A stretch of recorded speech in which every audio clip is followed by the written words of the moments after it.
মায়ের মৃত্যুর খবর শুনে মারা গেছেন ছেলে। বয়োবৃদ্ধ মাকে চিকিৎসাধীন অবস্থায় রেখে নিজের চিকিৎসার জন্য ঢাকার উদ্দেশ্যে যাচ্ছিলেন ক্যান্সারে আক্রান্ত সাদিকুল ইসলাম।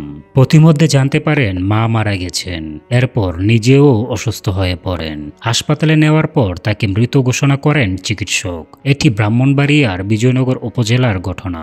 আজ সোমবার সকাল 10টার দিকে মা কদবানু ও বেলা 2টার দিকে ছেলে সাদিকুল মারা যান। মা ছেলের মর্মান্তিক এ মৃত্যুতে বাড়িতে চলছে মাতম। গ্রামে নেমে এসেছে শোকের ছায়া। মোসাম্মদ কদবানু বার্ধক্যের কারণে আজ সকাল 10টার দিকে 85 বছর বয়সে মারা যান। এর আগে সকাল 9টার দিকে লিভার ক্যান্সারের চিকিৎসার জন্য ঢাকার উদ্দেশ্যে রওনা হন সাদিকুল। ঢাকার 300 ফুট সড়ক এলাকায় পৌঁছালে সাদিকুলের সঙ্গে থাকা স্বজনেরা কদবানুর মৃত্যুর সংবাদ পান। মৃত্যুর সংবাদ শুনে গাড়িতে থাকা স্বজনেরা কান্নাকাটি শুরু করেন। স্বজনদের কান্না দেখে মায়ের মৃত্যু হয়েছে বুঝতে পেরে সাদিকুল গাড়িতে অসুস্থ হয়ে পড়েন। বেলা 2টার দিকে স্বজনেরা সাদিকুলকে ঢাকার কর্মীটোলা জেনারেল হাসপাতালে নিয়ে যান। সেখানকার চিকিৎসক তাকে মৃত ঘোষণা করেন। সন্ধ্যার দিকে স্বজনেরা সাদিকুলের লাশ গ্রামের বাড়িতে নিয়ে যান।